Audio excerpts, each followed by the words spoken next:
Bonjour à toutes et à tous, bienvenue dans l'école du futur, ravi de vous retrouver. Voici le programme du jour. On va commencer par notre focus, comment utiliser au mieux les écrans à la maison, quelles sont les règles à adopter, les conseils à suivre aussi pour un usage maîtrisé du numérique au sein des foyers. Voilà quelques questions que se pose toujours notre partenaire Le Clémy avec sa série La famille tout écran. On découvre un nouvel épisode dans un instant. Et puis il a une idée derrière la tech, Alexandre Azria est avec nous aujourd'hui. Bonjour Alexandre. Bonjour Philippine. Ça va? Ça va et vous? Ravi de vous retrouver, merci beaucoup. C'est quoi votre chronique aujourd'hui? On va parler de comment l'IA a aidé à reconstruire Notre-Dame. Un sujet particulièrement d'actualité, on voit ça avec vous dans un instant. Et puis c'est notre grand sujet du jour aussi, comment transmettre à nos enfants le goût d'apprendre sans les surexposer aux écrans. Cette question, voilà, de nombreux parents et enseignants qui se la posent dans un contexte, bien sûr, vous le savez, où la technologie semble omniprésente, où elle est aussi et parfois intrusive. Et les chiffres sont d'ailleurs préoccupants. Un jeune sur 5 en France ne maîtrise pas les savoirs fondamentaux. Alors la question, c'est forcément la suivante. Comment donner à nos enfants les meilleures chances de réussir à l'heure du tout numérique? On va la poser à notre invité aujourd'hui, Frédéric Villain. Bonjour. Bonjour. Soyez le bienvenu sur le plateau de l'école du futur. Merci. On est ravis de vous recevoir aussi. Vous êtes le CEO et le fondateur de Lily Learn, dont on parle dans un instant, juste après le focus. D'abord, focus sur une utilisation saine et maîtrisée du numérique au sein des foyers avec notre partenaire, Le Clémy et sa série La famille tout écran, dont on découvre tout de suite un nouvel épisode. Ma chérie, on dit 19h30 pour le repas ce soir? Parfait. Un poulet basquez? Ok. Va falloir que j'intervienne. Bon, écoute Christophe, j'ai absolument besoin du dossier à Riri pour demain. L'appartement de Madame Sassoon va pas se refaire à neuf si on s'active pas. Parce que ce dossier est très important pour J'ai moi. besoin de 5 pots roses en plus de la palette. Il me le faut pour... Je te laisse, Jean-Paul. Je te rappelle Christophe. Vous n'en avez pas un, la patate? Vous avez dit que vous arrêtez de travailler à 18h et il est 21h14. Papa, t'as répondu à tes clients pendant que tu me donnais le bain. Tu m'as savonné avec du dentifrice. Maintenant, c'est simple. Les ordinateurs, c'est au salon. Et à partir de 18h, c'est dans le placard. Ils ont raison. Allez, fini pour aujourd'hui. Les enfants, vous pouvez venir nous aider? Je t'avais dit qu'on aurait dû faire une pause toutes les 8 heures. Le télétravail s'est imposé dans les foyers français. Attention à la saturation des visioconférences.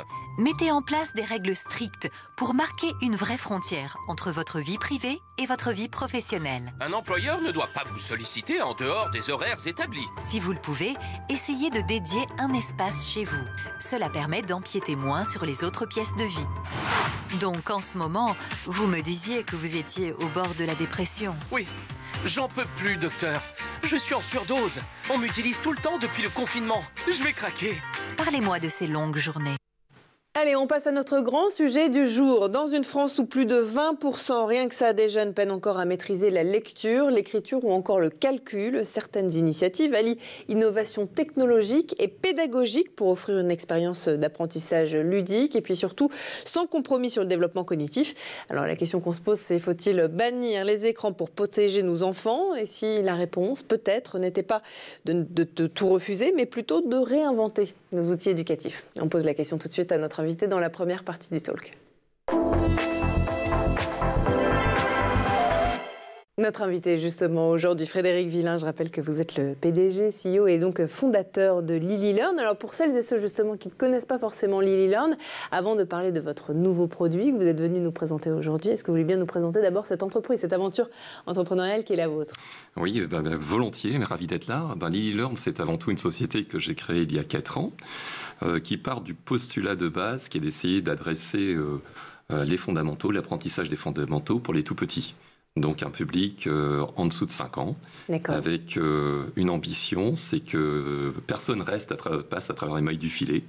Et pour cela, on utilise une technologie sans écran pour s'adapter en fait au contexte des tout petits et qui va permettre l'apprentissage des fondamentaux tels que la lecture, écriture, mais aussi les mathématiques, avec une nouvelle interface enfant-machine, avec une technologie qui va vers l'enfant, et pas l'inverse, c'est-à-dire l'enfant qui n'est pas né vers une technologie.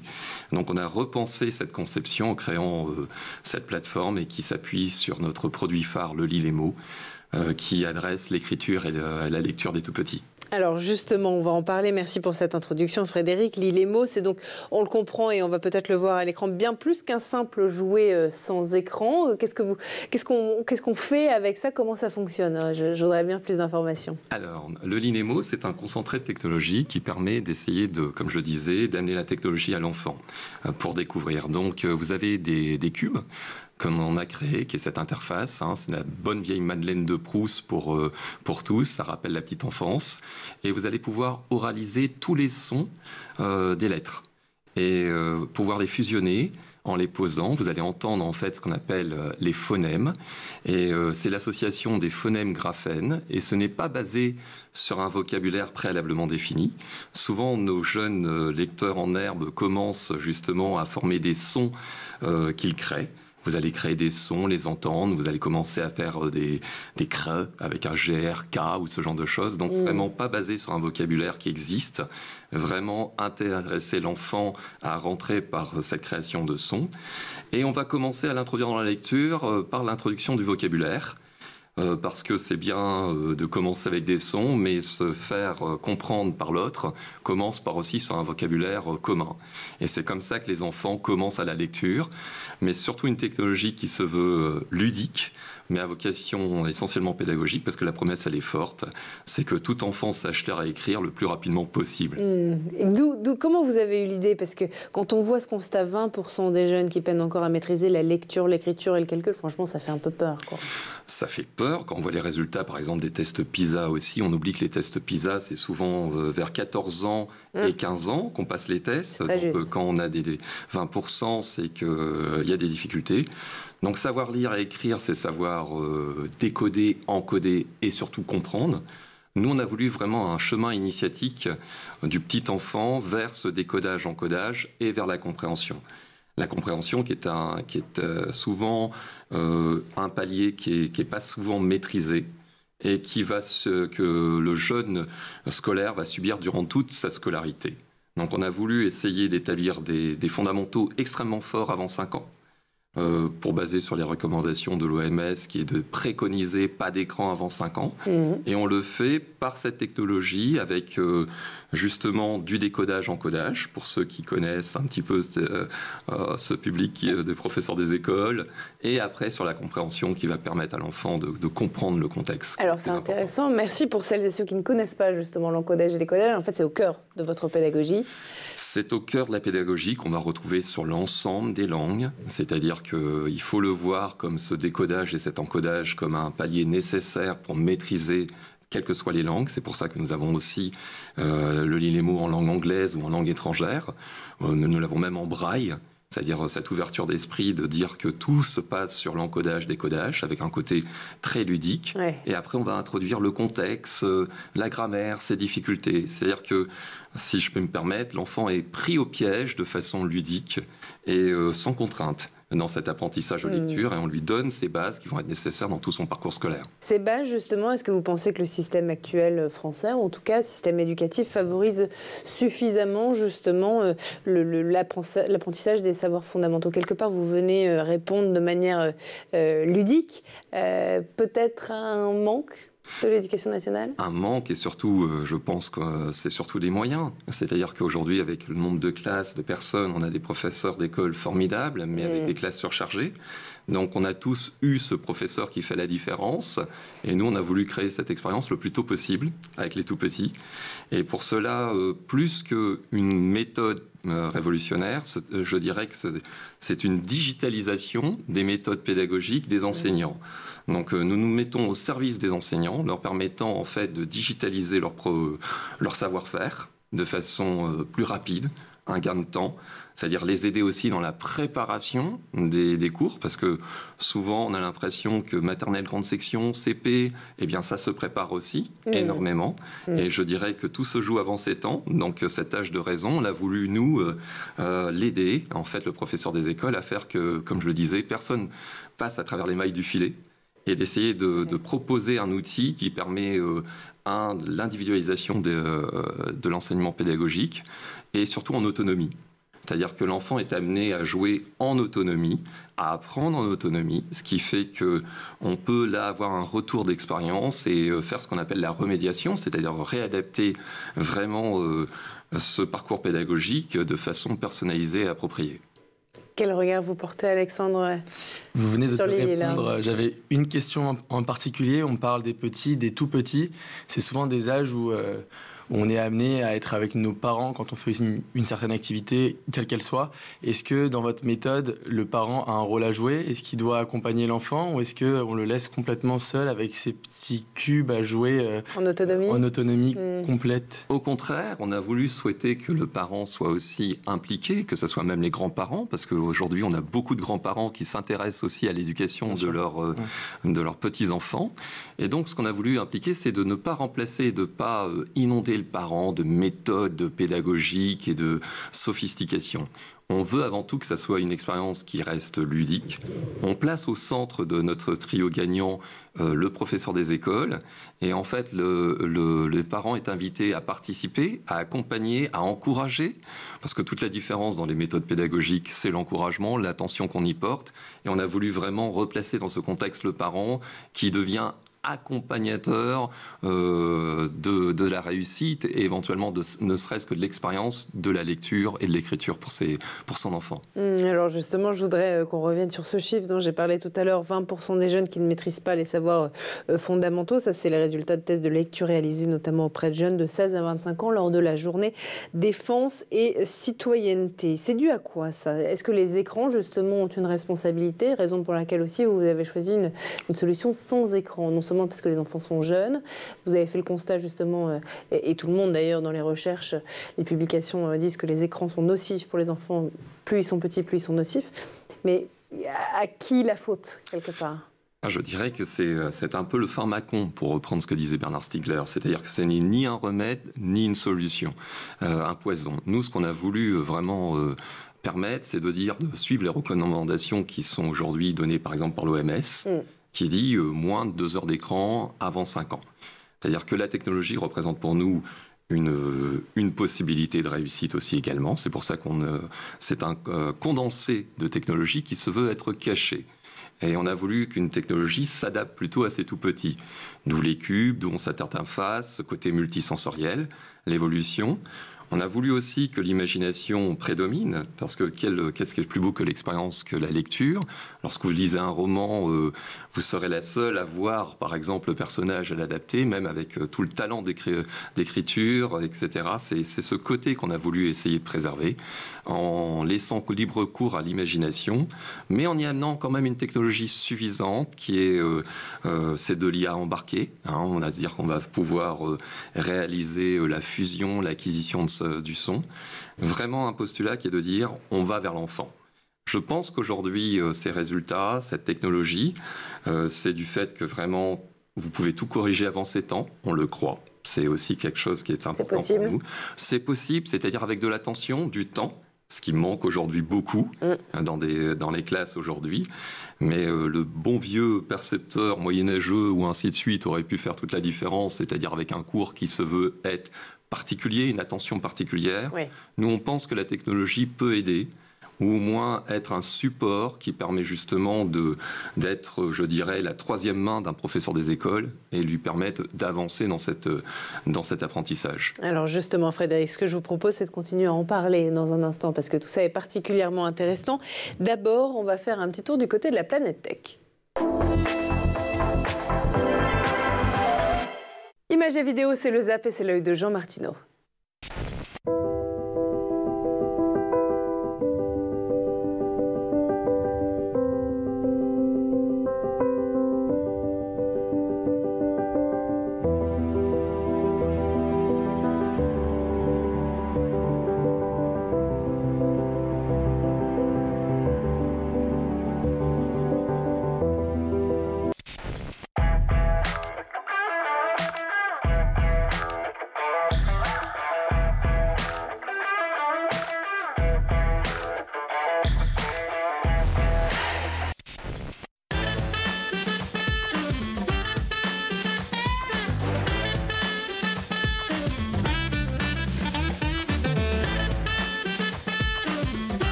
on est de retour toujours sur le plateau de l'École du Futur et en compagnie de notre invité aujourd'hui, Frédéric Villain, le CEO et le fondateur de Lily Learn. Frédéric, juste avant de reprendre nos discussions, on va laisser place à la chronique d'Alexandre Azria qui a une idée derrière la tech.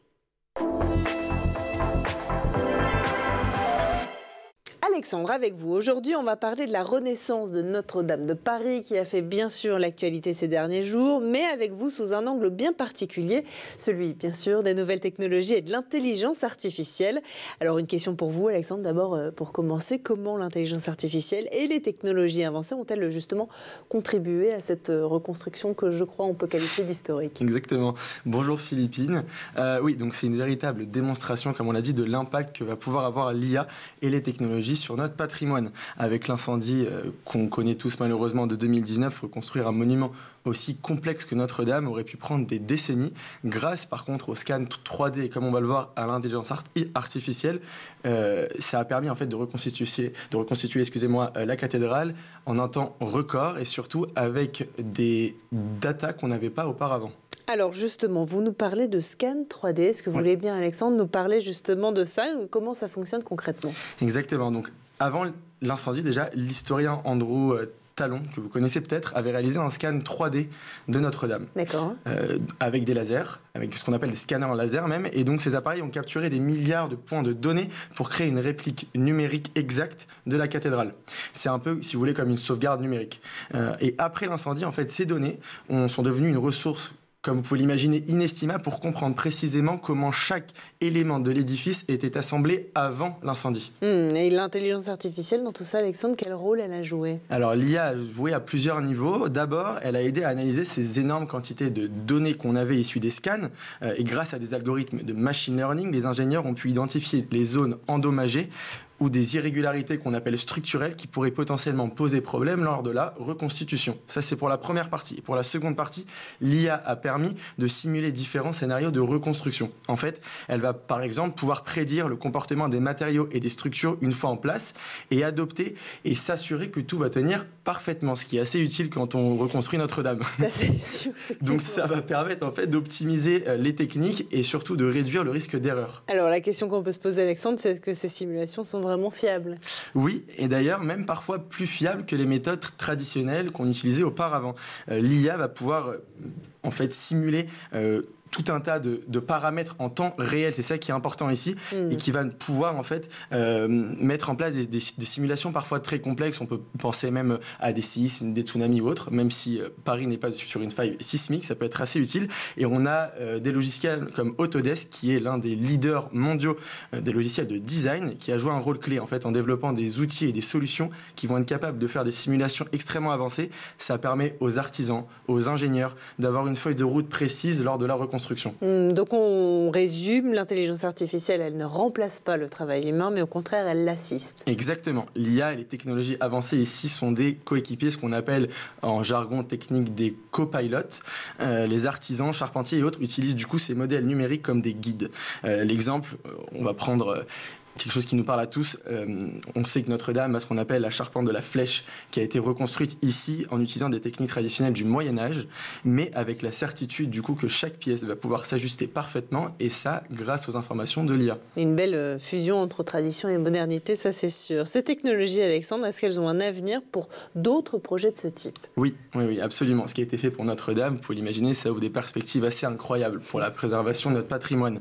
Le scan 3D, l'IA va pouvoir permettre de créer ce qu'on appelle des sauvegardes numériques de nos monuments historiques. On a d'ailleurs ces technologies au Parthénon en Grèce ou encore au temple de Palmyre en Syrie. D'accord. Donc c'est quand même pas rien, et c'est surtout, ça nous permet d'anticiper des catastrophes naturelles ou humaines tout simplement, et de pouvoir faciliter les reconstitutions futures. Donc ce que je comprends, c'est que cette catastrophe finalement elle a permis de mettre en lumière justement aussi ce potentiel absolument incroyable de chacune de ces technologies. On essaye, en tout cas la France a bien fait son travail ici. La reconstitution de Notre-Dame, c'est bien sûr la preuve que l'IA et les nouvelles technologies en général ne sont pas uniquement réservées au sujet assez classique comme on en parle ici, mais peuvent être utilisées aussi pour l'histoire et notre patrimoine. La réouverture de Notre-Dame est définitivement un moment historique à plus d'un titre et notamment technologique. Merci beaucoup Alexandre en tout cas pour cette chronique, et on lance ensemble la deuxième partie du talk. Deuxième partie du talk, toujours avec notre chroniqueur, bien sûr, Alexandre, et avec Frédéric Villain. Je rappelle que vous êtes le CEO et le cofondateur de Lily Learn. Alors, en première partie, on parlait justement de ces 20% d'enfants qui ont du mal encore avec les savoirs fondamentaux dont vous nous parliez. On parlait aussi de personnalisation de l'apprentissage, d'intelligence artificielle. Vous, ça fait 4 ans que vous utilisez l'IA aujourd'hui chez Lily Learn, ou c'est quelque chose de plus en plus nouveau, dont vous avez quelque part découvert aussi la puissance dans le domaine de l'éducation ? On avait commencé les prémices, mais vraiment l'accélération de l'IA avec l'arrivée de ChatGPT a révolutionné pas mal de choses aussi, de l'intelligence artificielle dite générative. Oui. Donc nous aujourd'hui, comme le disait Alexandre, on parlait de copilot, nous on parle de co-teacher.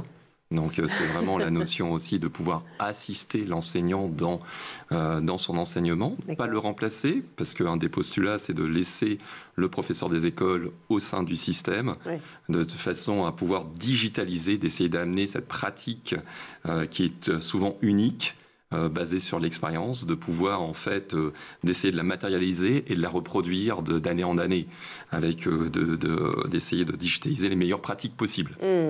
Dont la personnalisation, effectivement, on va y revenir dans un instant. D'abord, vous vous engagez aussi quand on cherche un peu d'informations sur Lily Learn, on s'est croisé aussi sur le salon Educatech, vous vous engagez à créer des ressources éducatives dont vous dites qu'elles sont accessibles à tous les enfants, les curieux, j'aime bien ça sur votre site internet, mais notamment et aussi les allophones et les porteurs de handicap. Vous nous avez parlé tout à l'heure du braille, mais ça, vous pensez que non seulement vous le faites, mais en plus, est-ce que vous pensez que l'école française, elle favorise justement suffisamment l'inclusion sociale, la diversité, et notamment pour ces enfants porteurs de handicap, parce que là aussi, pour faire le lien avec ma première question en première partie, vous répondez à un besoin sur ces savoirs que sont la lecture à l'école. Oui, du moins nous l'essayons. Ouais. Encore une fois, je pense que c'est aussi une question de temps. Et aussi, nous avons voulu être vraiment une technologie qui soit inclusive, au sens qu'elle puisse s'adapter à tout petit enfant. C'est-à-dire vraiment d'adapter, on a aussi ces capacités à ouvrir aussi les tout-petits vers le monde qui les attend, vers les langues. Le fait qu'aujourd'hui, l'handicap est perçu comme par exemple le braille, comme un jeu. Apprendre le braille aujourd'hui, moi je rêve que tout gamin, tout petit sache apprendre le braille, parce que qu'est-ce qui est de plus ludique? On a l'impression, encore une fois, d'apprendre un nouveau concept, ce côté, ça ouvre aussi les esprits. Là on voit les résultats par exemple sur les mathématiques, ça ouvre aussi la capacité à raisonner, à vouloir apprendre, à s'ouvrir à l'autre. Donc c'est cette technologie que nous souhaitons mettre en place, qui se veut encore une fois cachée, mais pleine de promesses. Et parce que les enfants ne la voient pas quelque part, cette technologie. Non, c'est vraiment l'interface est basée sur des cubes, sur ce côté multisensoriel, ça parle, il y a des couleurs, donc vraiment une technologie qui s'adapte à l'environnement de l'enfance et qui lui permet d'être amené progressivement à prendre confiance en lui, à s'ouvrir à l'autre. Que de mieux aujourd'hui que d'apprendre une langue étrangère ou d'apprendre le braille ou voir ses difficultés en termes de parcours qui permet de s'ouvrir au monde.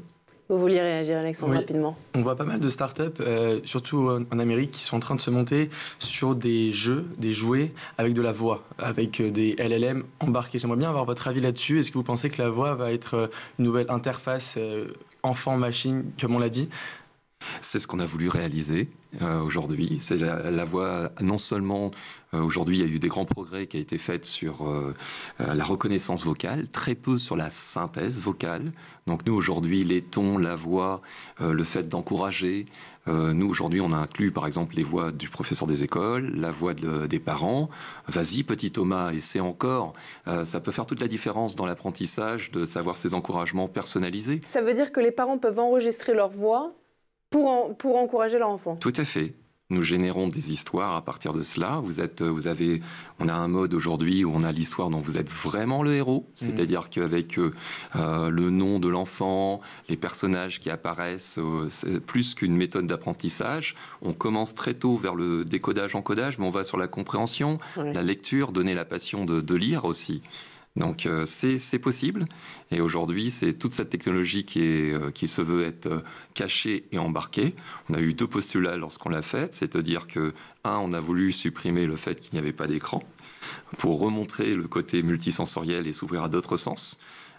Et aussi par la voix, le son, l'encouragement, et aussi d'avoir tout cela dans cette petite boîte de couleurs qui est vraiment un assistant, un compagnon, je dirais, de jeu et d'apprentissage du tout petit. Et ça plaît particulièrement aux parents. Est-ce que vous formez aussi, vous collaborez avec les enseignants pour justement les sensibiliser d'abord à ces sujets d'inclusion, de handicap, etc., mais les former aussi à l'utilisation d'outils comme les vôtres? Alors, nous essayons de les accompagner au mieux, puisque notre principe de base, c'est de digitaliser leurs principes, leur méthode pédagogique.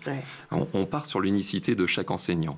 Donc l'expérience permet à chaque enseignant de savoir, on n'arrive pas avec une méthode en vous disant on va apprendre à lire ou à écrire.